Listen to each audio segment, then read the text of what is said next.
This YouTube channel does not promote any violent, harmful, or illegal activities. All content provided by this channel is meant for an educational purpose only.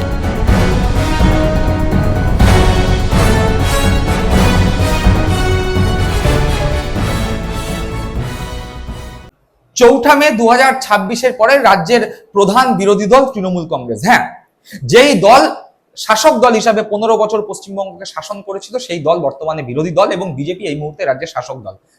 শাসক দলের দলনেতা শুভেন্দু অধিকারী, স্বাভাবিকভাবেই তিনি রাজ্যের মুখ্যমন্ত্রী, এবং বিরোধী দলের দলনেতা শোভনদেব চট্টোপাধ্যায়। এবং বিরোধী দলের দলনেতার সাংবিধানিক অধিকার একটি বরাদ্দ ঘর, সেই ঘর তিনি পাননি। এমনকি বিরোধী দলের পরিষদীয় বৈঠক করতে হচ্ছে লবিতে।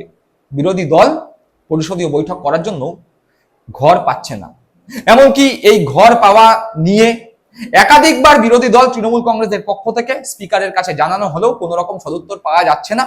স্পিকার দেখা করার সময় পর্যন্ত দিচ্ছে না। তৃণমূল কংগ্রেসের অভ্যন্তরে কানাঘুষো। আদৌ কি শোভনদেব চট্টোপাধ্যায়, যিনি এই মুহূর্তে তৃণমূল কংগ্রেসের দলনেতা অর্থাৎ বিরোধী দলনেতা, তাকে বিজেপি বিরোধী দলনেতা হিসাবে মেনে নিতে চাইছে?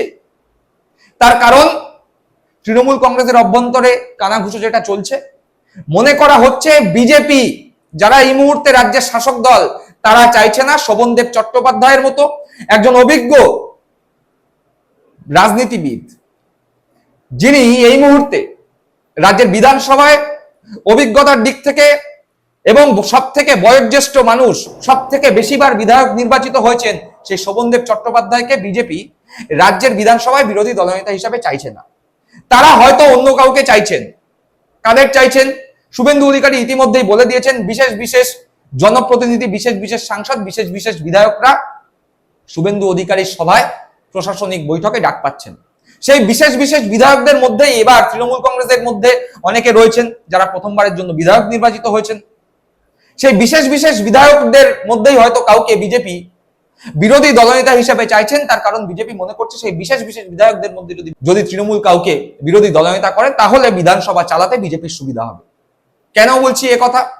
তার কারণ সেই বিশেষ বিশেষ বিধায়কদের মধ্যে অনেকেই শুভেন্দু অধিকারীর সঙ্গে দিল্লিতে গিয়ে সৌজন্য সাক্ষাৎকার করছেন।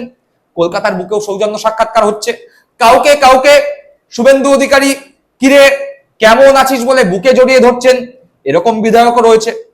কেন বলছি এ কথা? অতীতে আমরা দেখতে পেয়েছি দিল্লির বুকে শুভেন্দু অধিকারীর সঙ্গে এইবার প্রথম বিধায়ক নির্বাচিত হওয়া তৃণমূল কংগ্রেসের প্রতীকে ঋতব্রত বন্দ্যোপাধ্যায় সৌজন্য সাক্ষাৎকার।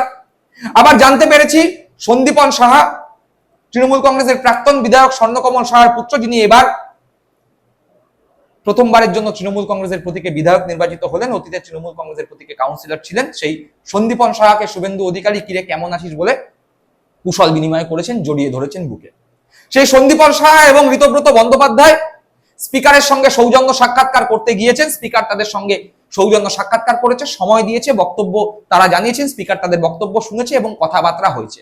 স্পিকারের ঘরেই তাদের সঙ্গে রাজ্যের মুখ্যমন্ত্রী শুভেন্দু অধিকারীর কুশল বিনিময় হয়েছে, সৌজন্য সাক্ষাৎকার হয়েছে, কথা হয়েছে। এ কথা সন্দীপন সাহা থেকে শুরু করে ঋতব্রত বন্দ্যোপাধ্যায়, বিশেষ বিশেষ যারা বিধায়ক, তারা সংবাদ মাধ্যমের সামনে এসে জানিয়েছেন। তারা জানিয়েছেন এটাই তো গণতন্ত্র, রাজনৈতিক বিরোধিতা থাকবে কিন্তু বিধানসভায় গঠনমূলক বিরোধিতা হবে, এবং সরকারে যারা থাকবে তাদের গঠনমূলক সমালোচনা করবে বিরোধীরা। শুনতে অত্যন্ত ভালো লাগছে। সৌজন্যের বাতাবরণ পশ্চিমবঙ্গে এখন বিরাজ করছে, এবং সেই সৌজন্যের বাতাবরণের কথা তৃণমূল কংগ্রেসের বিধায়ক সন্দীপন সাহা, ঋতব্রত বন্দ্যোপাধ্যায়রা জানাচ্ছেন। একবার শুনি তাদের কথা।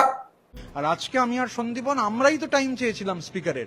আমরা স্পিকারকে মিট করা মনে করেছি জরুরি। আমরা বিরোধী দলের বিধায়ক, স্পিকার হচ্ছে কাস্টোডিয়ান অফ দি হাউস, এবং এই বিধানসভায় যারা সব বরিষ্ঠ স্পিকার ছিলেন, এই বিধানসভার তো একটা অন্যরকম গরিমা রয়েছে। স্বাধীনতার আগে থেকে এটা বেঙ্গল লেজিসলেটিভ কাউন্সিল ছিল, আর মাননীয় মুখ্যমন্ত্রী ছিলেন। সেখানে দাঁড়িয়ে কি আমরা মুখ্যমন্ত্রী থেকে মুখ ঘুরিয়ে চলে যাব? মুখ্যমন্ত্রী আমাদের সঙ্গে কথা বলছেন। এই রাজনীতি আমি, সন্দীপন সহ আরো অনেকেই করতে পারবে না। দেখলাম মাননীয় মুখ্যমন্ত্রীও সেখানে রয়েছে, সৌজন্য বিনিময় হলো। তিনি একটা সময় তার আন্ডারেই আমি রাজনীতি করতাম, দেখা হলো, কথা হলো। এই শুনলাম সন্দীপন সাহা, ঋতব্রত বন্দ্যোপাধ্যায়দের বক্তব্য। বস্তুতই তারা শুভেন্দু অধিকারী মুখ্যমন্ত্রী তার প্রশংসা করছেন এবং সৌজন্যের বাতাবরণ যেটা রয়েছে সেটাই যে গণতান্ত্রিক একটি বাতাবরণ এবং সেই বাতাবরণই বজায় থাকা উচিত তার পক্ষে সওয়াল করছেন। ঠিকই তো, রাজনৈতিক বিরোধিতা থাকবে, বিধানসভার মধ্যে রাজনৈতিক বিরোধিতা থাকলেও সরকারে যে থাকবে তার গঠনমূলক সমালোচনা করবে বিরোধীরা, তবেই তো রাজ্যে গণতন্ত্র সুপ্রতিষ্ঠিত হবে। সন্দীপন সাহা এবং ঋতব্রত বন্দ্যোপাধ্যায়ের কথার মধ্যে কোনো ভুল নেই, কিন্তু এই সৌজন্য যারা দেখাচ্ছেন, যাদেরকে দেখাচ্ছেন এবং যাদের কাছ থেকে পাল্টা সৌজন্য ফেরত পাচ্ছেন, তাদের কাছ থেকেই কি তৃণমূল কংগ্রেসের বিরোধী দলনেতা শোভনদেব চট্টোপাধ্যায়, তৃণমূল কংগ্রেসের বিধায়ক কুণাল ঘোষরা সেই সৌজন্য ফেরত পাচ্ছেন? ঘটনাচক্রের ঋতব্রত বন্দ্যোপাধ্যায়, সন্দীপন সাহার মতোই কুণাল ঘোষ এবং তৃণমূল কংগ্রেসের বিরোধী দলনেতা শোভনদেব চট্টোপাধ্যায় দেখা করতে গিয়েছিলেন স্পিকারের সঙ্গে। দাবি ছিল একটু কথা বলবো বিরোধী দলের ঘরের বিষয়ে, কথা বলবো বিরোধী দলনেতার ঘরের বিষয়ে। সময় দেননি স্পিকার, সম্মানীয় স্পিকার পশ্চিমবঙ্গ বিধানসভার custodian of the house Ritabrata বন্দ্যোপাধ্যায়ের কথা অনুযায়ী সেই custodian of the house Paschimbanga বিধানসভার স্পিকার সময় দেননি বিরোধী দলনেতা শোভনদেব চট্টোপাধ্যায়কে। দিনের পর দিন ঘুরে আসতে হচ্ছে একটা মাত্র ঘরের জন্য, যেখানে দেখা যাচ্ছে সিপিএম সর্বভারতীয় দল, কংগ্রেস সর্বভারতীয় দল, তৃণমূল কংগ্রেস প্রধান বিরোধী দল, কেউ নিজেদের বরাদ্দ ঘর এখনো বিধানসভায় পেল না। সভা করতে হচ্ছে করিডোরে, সেখানে আইএসএফ দুজন মাত্র বিধায়ক, সেই দলের নেতা বিধায়ক নওশাদ সিদ্দিকী নিজের বরাদ্দ ঘর পেয়ে গিয়েছেন। আর ঠিক এই জায়গাতে দাঁড়িয়েই কুণাল ঘোষ থেকে শুরু করে শোভনদেব চট্টোপাধ্যায়রা বলছেন, আমরা তো দেখা করতে এসেছিলাম, সৌজন্য সাক্ষাৎ করতে এসেছিলাম, দেখা পেলাম না। আমাদের কি সেই অধিকারটুকু নেই যেই অধিকারটুকু সংবিধান দেয় বিরোধী দলকে, বিরোধী দলের দলনেতাকে? একবার তাদের বক্তব্য শুনুন।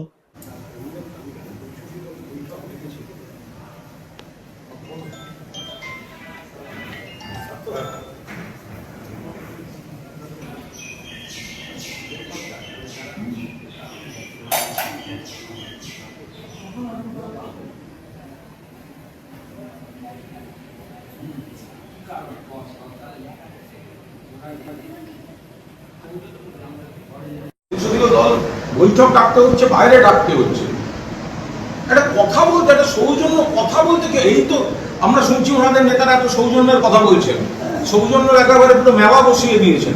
তাহলে সব থেকে বিরোধী দলনেতা যিনি, তিনি 1 মিনিট কথা বলতে পারবেন না, সৌজন্যের গল্প শোনাচ্ছেন।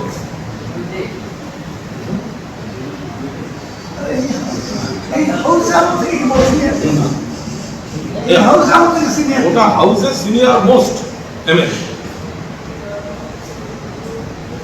আমাদের পরিষ্কার কথা, বিরোধী দলনেতার স্বীকৃতি, বিরোধী দলনেতার ঘর, বিরোধী পক্ষের ঘর, সেটা কবে দেবেন সেটা বলুন। উনি শুনছি আবার বাইরে চলে যাচ্ছেন, আবার ফিরবেন কবে, কোনো ইয়ে নেই। সচিবকে সামনে খাড়া করে দিচ্ছেন, সচিবকে পাওয়া যাচ্ছে না, তার পরিষদীয় দলের বৈঠক বাইরে ডাকতে হচ্ছে। এবার কথা বলতে এসছেন এত সিনিয়র একজন, কথা বলতে কি হয়?